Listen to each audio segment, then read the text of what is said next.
yusufu gara gigi mo banya ke mo di akisi asagi gollenga nga setan ra mungundi ذكر ربه annake hamuni ikaman gon simandenga nan dillemine were aw kasonga ira tonya fala bisa kin sabura yusufa wucu في السجن kasonga بضع سنين sina dantanu sino nyeri kata tamudo hilo ala kenya naam ke hay me tafsiri ni go wono yusufu ra limne ako ke buguntenda akara simma himbe o kisina anga na bugu ako an kamanda kamanyu gonda ti hoyre bagay fa ansahu shaytan ra yusufu mungundi ذكر ربه ikaman pin kondenga فلبث ke sabuda yusufu wucu في السجن kasonga na wuce gabe iblis aud arab admare mbata waqt arab takita yusufu di ingarim tagoni tabane ke bane ani tabane kita yusufu di yusufu wundi ke bane yusufu me ni mogon ko komeda ke ko tanga iblis nyagali mo goste adi keta ko ninda kita honso allah an bi tigara hotana to ko ni ke ka sabuda allah kara yusufu to ka songa nandalla anga lagaru qasan kita nai anam buguni nai antaro harenye na mungowa akone kamo allah komosiru iganda fopanya har honne musala hantadi kini allah ladanga ti komosiru o kutunga nanya ahinanne me komisu an kane allah bindi aganda fopatu nani ladam bon har honne allah taala wari gana tay o so ke men gonni ama harami me subi gan qora allah maga mogobe allah go yusufu maga mogobe yusufu go allah maga mogobe yusufu tasiri lagaru qasana komeya akoni hulani da tingoire aga ngen koni mani lagaru qasini me ngana ngaran angara ibrahima be ko tambu kendi ibrahima ga wore yimbe ni honsuri katay iga konta ita da ke birenga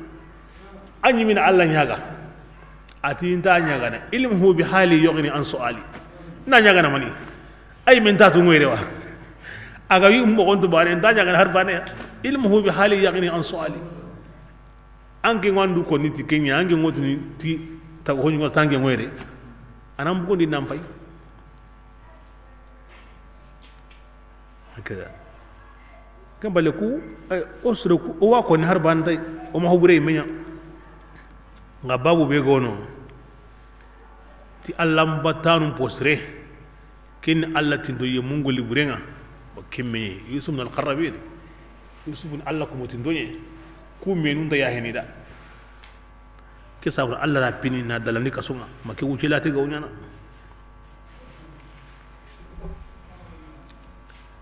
allah ta dangane an gani lagar qasana katinge har tabane amma har wuce sun yana nga amma an gara hingo komiya da kebiringa yusufu ati gara tora be kita kidi wa iblis gara holo nye an nimisi nan tubi nan salli nan lagar qasa ati gara tora be kita kei medi ima kemme tora kita gara wuce benya kasondo ar tora ni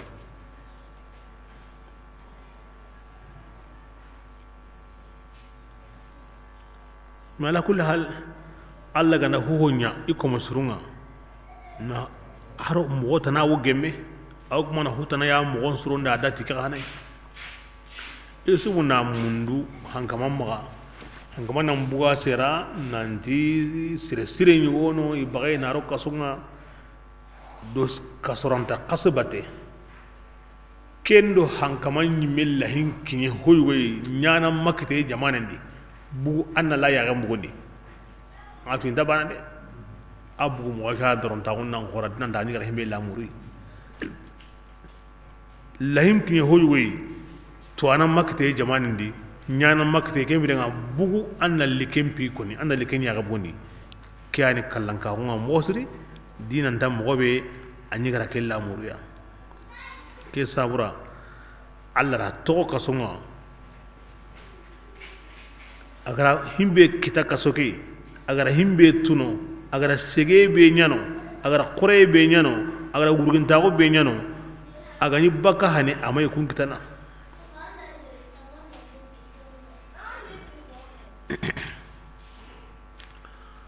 annabi nyum balawu aro qifarum balawu aro wali nundu Allah ko muslim balawu la taziduhum illa rifatan wa izza anta huwa baki maka wa bil aks ani wurgina ni jidi amma o ko mo megen to kalle kenno ko qur'an de baka junubunga ay kun kalle ani wurgini segendi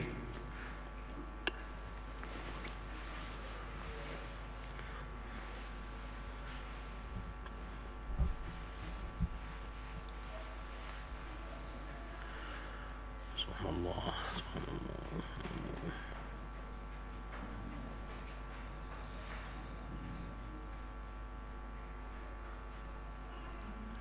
بسم الله وقال الملك عندي سينو نيري حلي ما تمدو هلو حلي وتاي هانكمانتي إني هورين اتينكي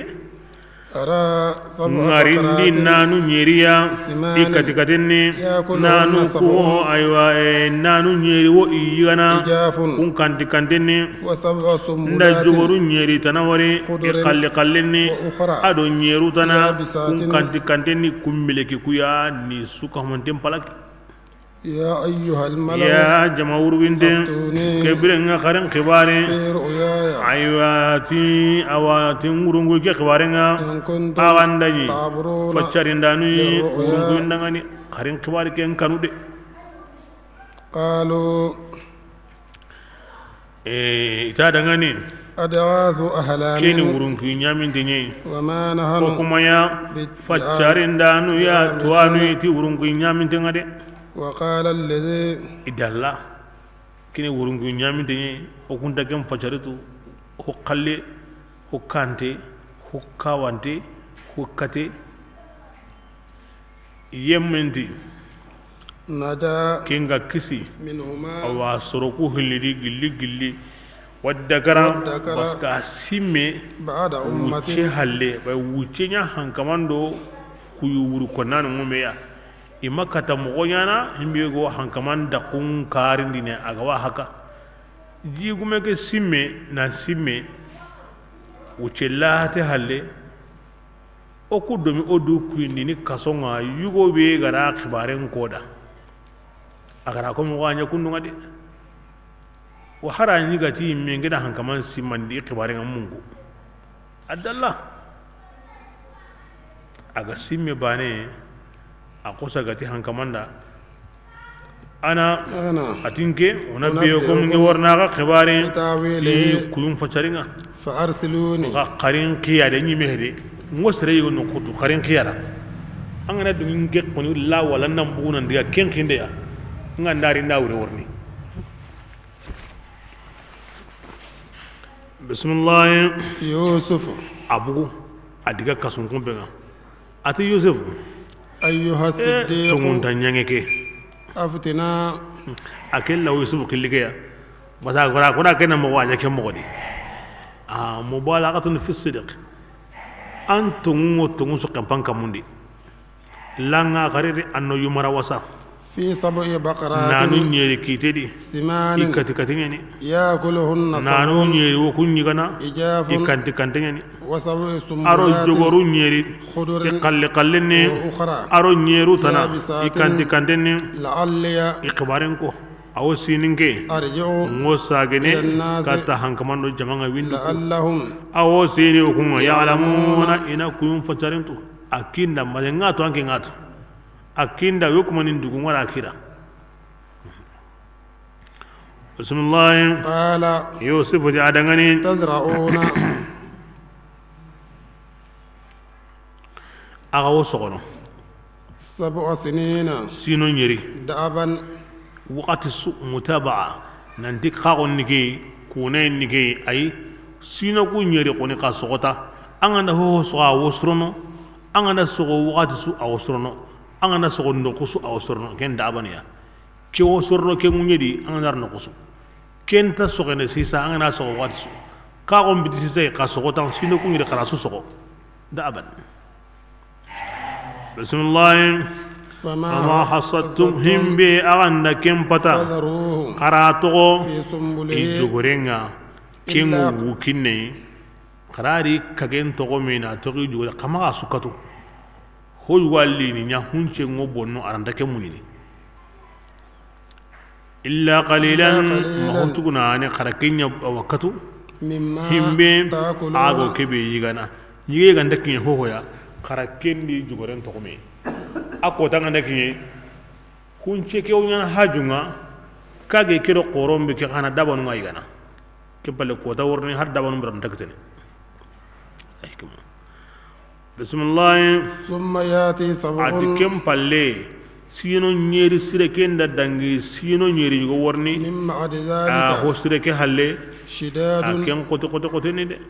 yakulina ma kon sino kote o honni gana qaddamtum aga rakibe saw lahunna ikane sino nyede sire kedi o kenyi gana illa maganda qalilan hotugunane mimma himbe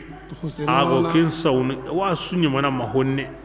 sogorem pakem banan to ko jamanendi sino nyedi gana timme awani ni hunce be go jamanendi agemme tinde kalle bane mira sonni mene بسم الله ثم يأتي آمون كم بالله أيوا سين سر النار نيرو قدك هل يواث الناس إنا سرون قماري أيوا كن سين سردي ويعصرون إنا بنون جيمبول كن سين سردي أركيا كاراني ديغا كيدا أغا ديغا أراكو هنكمان باتين غساكما غا ديغو ليو ما يا كيتا ديغا ليو كيغا كاراباني آتين غساكما قرآن دائما بليغ ويأتي بالبلاغة أكم بكيانتينو أورن كم بكيانتين عربون سيهمو السنة كين سينبوريني عربون قد السنة درون كين سينبوريني تزرعون 7 سنين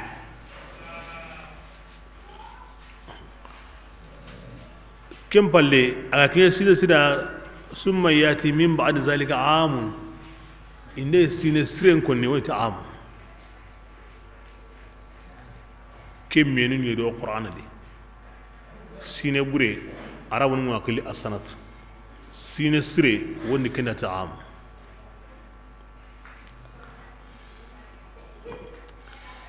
عرب نسيه وين كنا القرآن ما مونغ القرآن الله ما مونغ القرآن دي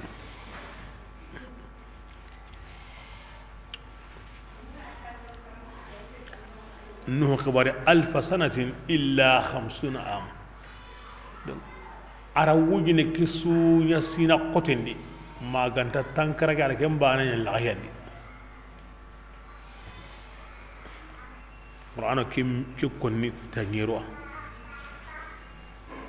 عام رسنة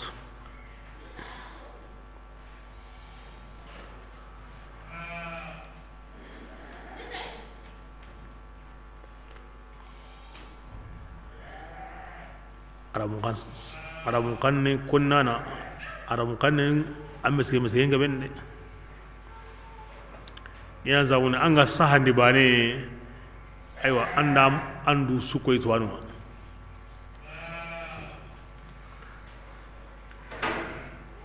anga ne hoburen tarikhunu angodini kana fi sanati kaza angara sano fi amidron kima ko na maru ngane famu angane husren tarikhunu في عام كذا أنغرا سانو في سنة كما كنا مار مكان فهم بسم الله وقال الملك أي أنغرا كيوم فشارينكو جمعين دوكو أساغيرناكو هنكمانتي بلا كبي كبارين كو نجمع أتنو بي قريتين قراي قرينتين kimbe gara ke faccarin ko aga ta o minna aw kasuma karinga tay ken qora kasoda فلما kya ngurginta karinga tay dinanta ahinko ay mani du higo kasram to ngina higo kya parampara kinga kya ndaronta kinga sabr Allah sawna lengidu bismillah falamma birambe جاءه الرسول harenga sage kata yusufu yakini hare hilandinga nanti hankamanti ti annambu angare قال yusufu timani atiya ارجع sage إلى ربك kata an pankamanga فاسأله anna tirni ما hina بال النسوة yalli yagarun kibare اللاتي yagarun benu قطعن igari kitun kutun ke أيديهن sabu dangani akbare إن ربي basange aywa kamanyugo kinga katforo ya alimun bi kaidihinna ken koni wo idabarentu ken yi khibarentu nga akembe hay gatin nambugu aha nge awa himbe ganin garin qobo ken nga tu hingo mowe nga kembe gatin nambugu kebrenga atirndi yagaru benu ngari kiten kutu ninge batenga bara lokka songa do kunya khibaren bate tiyalli ana kammo i khibaren na kammo ken ko danga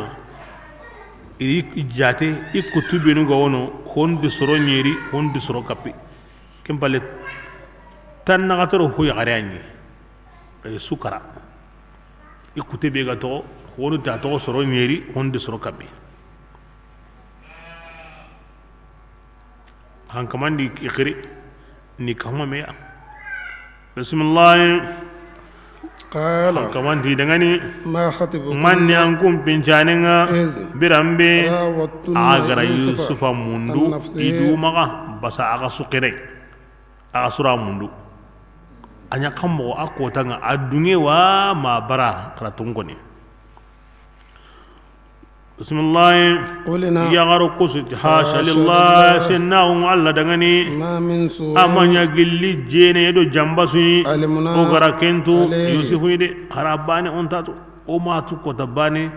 ara oja ara jamba dabari ko tabane on tatu non ta jene kini yagarun kutun kallenga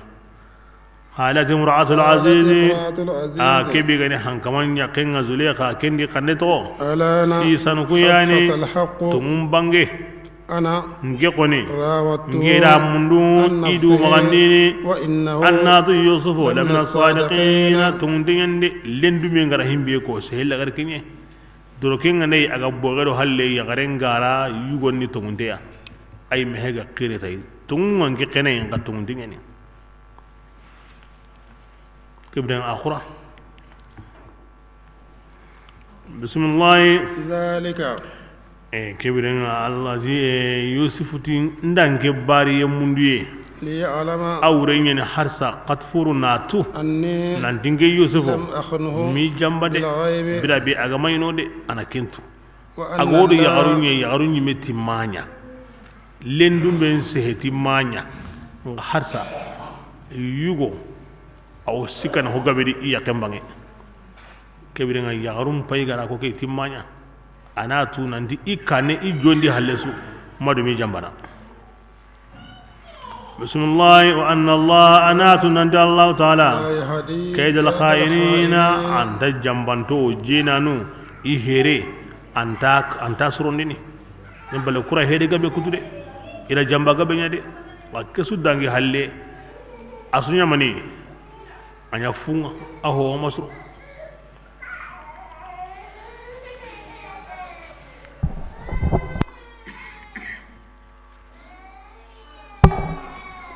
بسم الله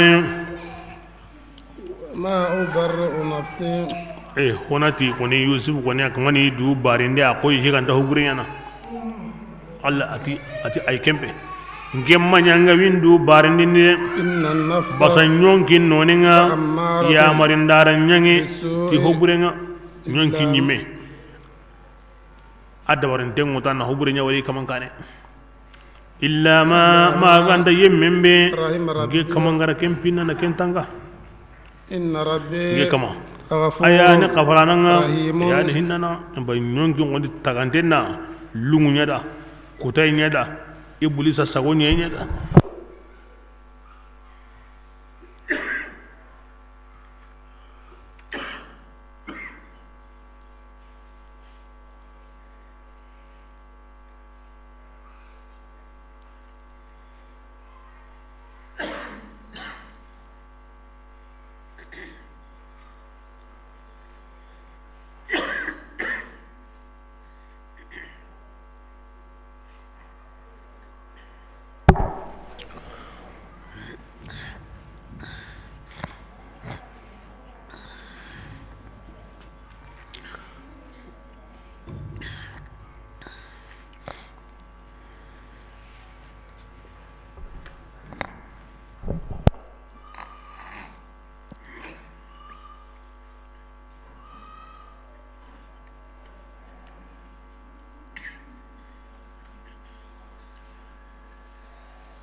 Allah ganda serebe tangga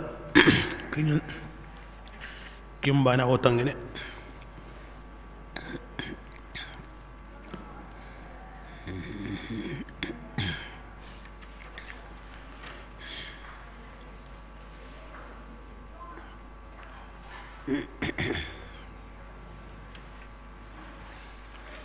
nyonki Allah tuanda nyonki ngara grupu danda noy ko bane yani ka ma tunga bene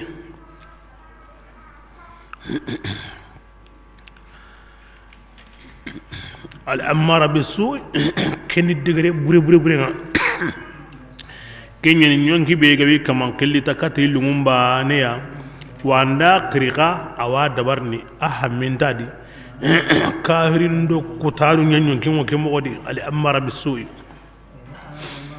nga Allah subhanahu wa ta'ala ganda kande la murutu komenga ana kusagar ay minyani duwaju ana ya mariti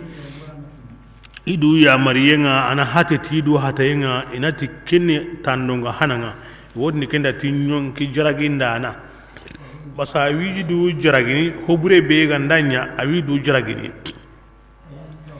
kebrenga duru koto yin sentini kiyayi aro tubun sentini kiyayi nan sagi kata allahi a sentini kiyayi kebrenga ke ganda gabo nan gabo awo baka ke degere himbe gam pasuki awo nyana kinga wonni kenda tinyon ki maka hagunte ken kamane yanga nyini addungante ngoti allah kitenda allah kuton suya ado kiten su kebirenga ken kamando kuye qoren kabagilli alla wotiniya nyonki maka hagunte ke bugu katan kamanga an dungante gani alla dungante nga maka anna lin komundi li arjanna de wotini keda alla kimenu ga kinye kumma kamanya ke katam la kinyere wotini maqamus sa'irin himenu go killendi hina anga nakinye wakati kebe maqamul wasilin ngo degaru nyeriani awarni wala ngala inshallah kanem mughsiri rahmukallah bismillah وقال الملك ati hankamanti atuni bihi qaringati yusuf ya أستخلصه kebidenga kita hasa ken kay haris kaniye siza hanan diga na tuwa mundu hillanin diga ti alli ati ay qadiga yaqrun qibaran tirni alquran ati kibla qarisa qaritai astakhlisu li nafsi asa ahingo kamana lunginda dade na kinyani mbani ya dunda makai ndo sire sun taka kapakeri qari sere be ngo kitwa ko qoreto ja aro yimenni gilli kesine dangi nderangi qibare yayi harisa bakken tuntai na to akore ma bange kibrenga na munda nyimme yimana ke wudu ndo sira sun takka pakedi haren sageri adi yusufu hanka man jabi liketa sa in sukura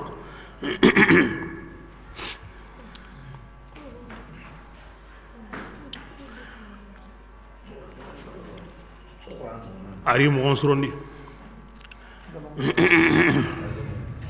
ay yanki ara yiran suru ngutu ara saha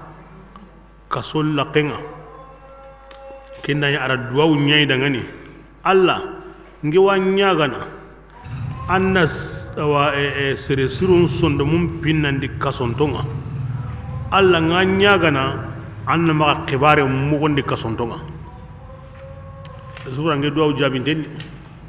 sere bero kasoyo amaru kasoyo Allah ko musrensu yo simmene kasorantonga yo duwaw nyani da ma khibare mu gondi ya sere be ganda bito hiliya kasonga ngatu khibare be go mu kasonga ntamu giselanga iwo khibaren sutu iwo saka sudi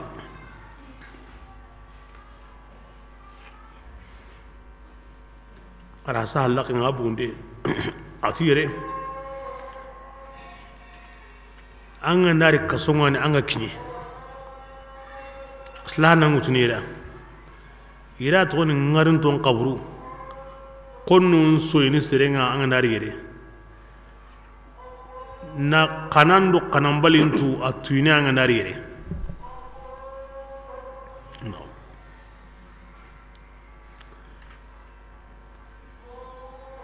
sibura yi mogon surondi na yiran siru ngutu aw tuyini ke ya anga ne rono hankaman nokunga annan senu na mogon surondi ti yiramun do nyamogonga yalli ku yiramun yusufu maga wa mari wararina kisoro nyana ari agaro akinya hankaman bangi ara kunyi ti arabun kannenga hankaman dikeni mani awakandambe atinge habo tugune ismaila wo ke kanne akonni kem pala ara duwaw nyaada ti ibrin kanne nga ati ke kanne ga ati kyaninge haban kanne nyime wa hangaman ni tanyere kanne muku nga ku kannu hillibe yusufu gara jopata anta ku muku hangaman garanya ke bilenga aganya awa kankon ni kannu be ganda bana ke bilenga ngew tanyere kanne muku aranya ganda kanne be ko yusufu da awa jabinadi anda ke ngara na kanne be ko awa jabinadi kenda hankaman kaba ko dadai basa yusufu awu makaso wa tanjike do ho sine remeyani ada tamudo siko menya kason kadi awa arhimbinya awa ne gawni kaba zule kay khana kemu keme baka aw kandi ada wo kason araketo kamo bo kenda la sama dadai بسم الله فلما بركبي كمان غير يوسف سلمه قال أتى دعني إنك أنك يوسف اليوم ناوتول لنكي مكين وكمغا لدينا أن يمغا هو يمغا أن يدنتين الإمكان يعني هون سوان مغا هو يندي هون سوان كتير ورانغا تنا هو نيام مغا بكيونيانا الأمانة أوسعون دينغا kuni hinu hillahi intabana nsaun denganga wa honsu anki tengure mpankansu mponsu angati mo kenyene Yusuf sallallahu ati Yusuf ngamunda na jabu muganyime harengara ko mpatenga se ndakun nyime ngamunda na muganyime ati hangamanda ke mugo ati wa ngana jabu nyam mugo ide amata sagi ku yindi de wa harni kaba ko nyake agama ku yum mo be ko harenda ma ko sirra a hayke mo nya ko nina ati hangama an ku yum mo nyime anda nanu nyere awari ikatenni haram parenni kullenni ikantehe andi wari kammo misra hange ke ambore awa bakiya awo gilli ikato mo burunga ikombo ngo kirni di bate kati mo bakadi nan to ko mana kempai isro mo gonda alla lungo hangen kusaga kaba na jinya kandi ma ago kawa nan penti allo te karakarante kedi nanu nyeri tanabuga di ikanti kante nyinten sankinte no gombe kente ngo kotu ngo selanga kanyenti ya kombonti ya kambunya ni ya aro kite hada maremen kite ndo wulle kite aro awane kamuni awa musu nundo jarinto lakungo mo be yokunduma kunna ndambu yalli nyami nasir darukudi iri su ciyenyiga ko katikatuku ni hatem bogo ni qoten kara ni semben susu wa nan to kamana ke hay an kai hini ku ho kumanda qoru kata ku ho kata qoru gamo wa ken su ko mande gari yiga ima daro ima kato ima bugi mo gondi nan to ken ka bakonga anda jogoru nyeri wari i kai nyeru tana ibinne binnen kante isuwo tabe ba nendi nyime ba nendi munye ba nendi jiba nendi nan to ko tinandu no gondi kene mani hondambe ku kallen sirenni ku kanten binneni tabe bane awatinge bane se bane jibane an to ko kenga bane hanken go kusaga kare a kusagara annaga munde awai dare kan tuku sagandi na kunyi la ho qalle kaya na ho qallu ku darello ho kan tuku ya ken no ko bane yimben kusagari na iriga ni hinandi ni bi ati hankama anda wari kemmo gonne yadi nka karan nanu nyeri ikateni aro nanu nyeri komanteni jogoru nyeri qalleni jogoru nyeri awa ikanteni amma wari ya gen suku anya kemmo gonne yadi ati anyi kemmo gadi an kanun tengri an baga butun kutunte an kama ati wallahi amma ho futadi kebirenga kew kuyu wande kabakonga anta kabakonta angenga sagari na yare kinda na nyima kanda anta kabakonta kinga kebirenga anken qara wankili as-siddiq awrenga mani isu tarangani atinge warayenga ni kebe ya ona yiganden ka huma me ya na gabondi sina kote keda kebirenga himbe ganda kite ona ro saudingira nunga ari karendi jogore kingu nyana sabuya awo toko kingu nyana sabuya sina kote ndi len karendo kage dabo mbira dunya ni sine sireke nogondi awa igol awa sagalle be kinanga angotini na sohon tagandi karagoya iliro banelli anna ken qasaw kebirenga aganda qoto mo kengo misran kon surono serung ngorni aro misra jamanen tate kengi surono serung ngorni yigande mundu inato yigande ngoire anna nabure kita anna kange kita himbe me gama ken sere hina ankane bay yigande ko sorno kenyedi inata wonno kube beso asugutana atindan se hemu saundenge nga kona kenya ngida na kahuma me kona nyaninda na gaga kona nyaninda na gollenya basa jamane ke harangani suka huma me iranta na sabunya duntenge nda jamane ke sawra ko serenta ire kem pagatinya ni yusufu gajada ke birenga akbaren kiningi lawada law sahandinga law jatinga wa sawra ko serengene bismillah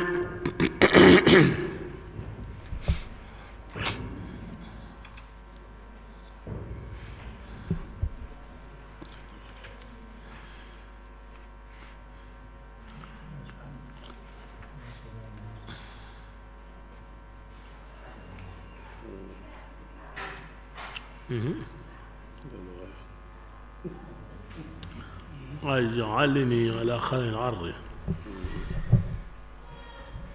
اجعلني أنكيا على خزائن الأرض ومصر وني أبا اللي من كما عن نابري أبا اللي من كنيا إني يوسف حفيظ إني تنغنداني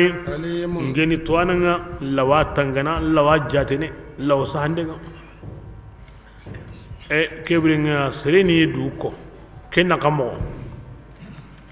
نعم سري هنا كوني جيمي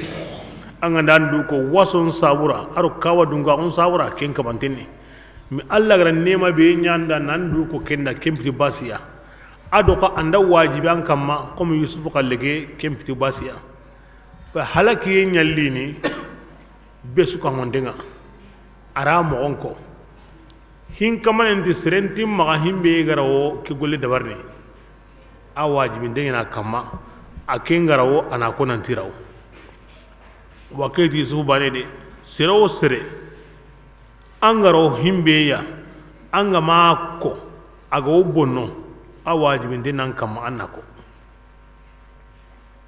hinga nda sorno ho halle an gunen tago an kenye an yarawo atwa ngandi ma na gure ngamma ma sembe ngamma an ga masiga wure kebrenga ando jundu ngomi konsu za fi gumunti kanan kagun ni farda kifaye ne kiti kutu ni farda kifaye ne nka sere gama kite aywa awin ayni ngade aganda sere be khere wajibi ngeni anta sorno kanange halle anta sorno kiti kutana halle ti kiti kutana suganda kanu kiti kutu en pakengure an kamanga na himbe khere ala ke ngajibi tanda bara ana katu na wara kasonga makaranya ya amman zawra anta sorno halle ho gani awa tagendi igoti kini farda kifaya ni na amusirinda kiti himbe gawanyana ngasirika makiti farda ayni nyande nangu kera yusuf kere halaki linteni hin kamandi serenti ma himbe garaw akenya garaw wajibi ni anako wasire suwa kemo godi hinga ubonno anga watu ampalle annan timpa mintadi an wajibi ni adan kare an gani tuwanai an gani naburgume hankanya ga wan patendi ma hankamanya ga nanga ma jahudunga nanga masara nanga malahoroma nanga alla gara kube nyanda aw nyana sabu bunun de kenta nyana sirata naga na sigi aranga sa ngasere ga masigi alla gara kebe nyanda gara worno jamandu tora kenaga awajibi nan kamma ananya allo jamandu tora naga kempiti du konne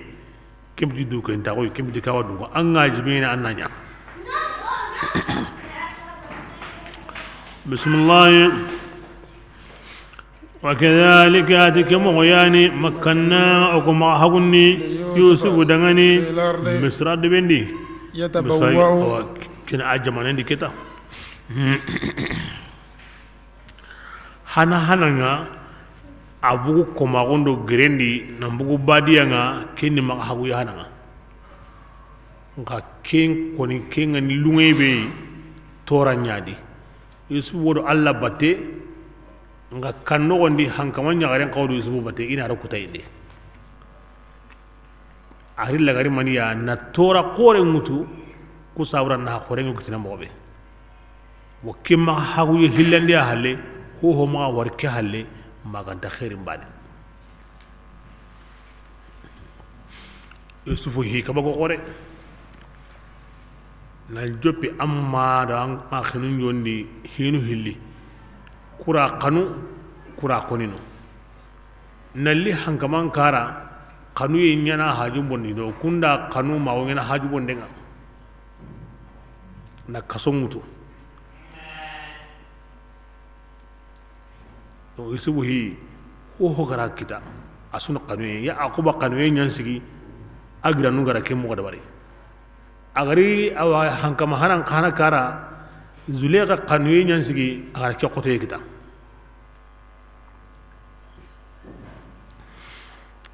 bismillah يتبوأ يوسف ياهو ينقنا منها مثل جمانني نقص كين الله ده أبو ليريندي نمبو كسوما كبرنا هنكمان ده هونسو كيني نمبوار هونسو نغا ni kuruhen kine ni tampon kine na wara katfuru be kingara ko ara wara kem batendi a wara katfuru batendi himbe gara ko kinkara usu yime wara kinya batendi nalli ayyaqindi ayyaqinga yagare biga kanai mo buren kamma Allah riti hinunga magorni yagai mo siren kama na lemun kitana bate wakaza hon sunya sabonga zaru allati nusibu man o yemmen kitandini bi rahmatina to hinnainga o gara kanu kenda o ko tunkan tayyebindini surondi yemmun barajenga de alla gara barajenga kinyan qora keide angana husirenya la garanta duki yusufu ama alla qosibundi hohodi ke sabura tuna kallenni ke ngalla gara kallenka khairun kenyam pasangunda lilladhina kengo yemundangani kunga tongoni ado kunga nya yattaquna igo kanna allah allah isu sallallahu salam hankama qoren karahalle ida wara kem batendi katfuru himbi gara khobo ay yaqizuleka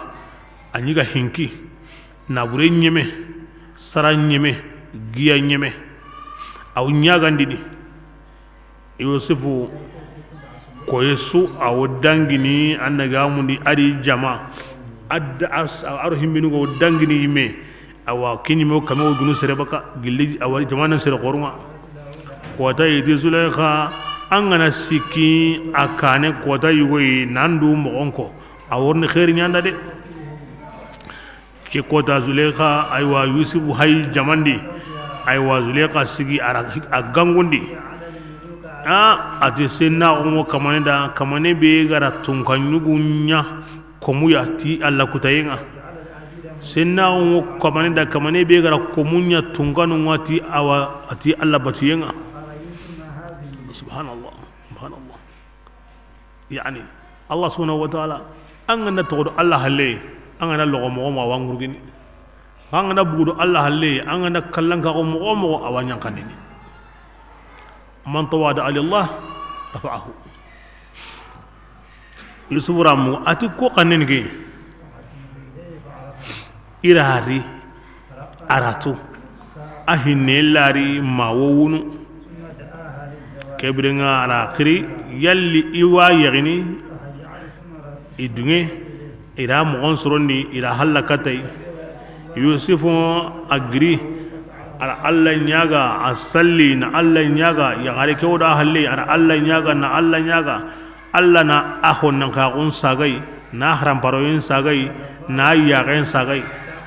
allah rasu sagai ma wusrono dinan ta kota be agani kenne yusufu ya allah rasu no dan dagen kotanga mani sabura yusufu daron ta gun sabura basa yusufu gari du koto na allah kosen togono Allah kahana ranya hoy adangani himbe kan sorda ken kotanga ara ni kusonye ni basa akina ge wata hasuran amay gene ya gare ihli biradu be mo be ne mantengani alli ngani nga Allah subhanahu wa ta'ala awgila ka bakonga yusuf da zulekha aw iya gunno gondi Allah lagari zulekha ya kanu yen Allah yusuf sonno men kama nan koto dina zulekha kallenga ko da yusuf ta dangane an taqin munda kare koy tahananga ni munda mogobe ati na'am ati ngara Allah kanu yentemu kinya ni sugula baka hon suma ari ta montuka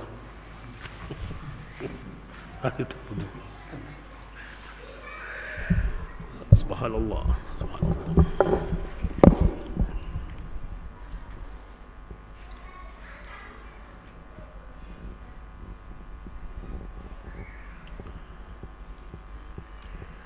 صلى الله عليه وسلم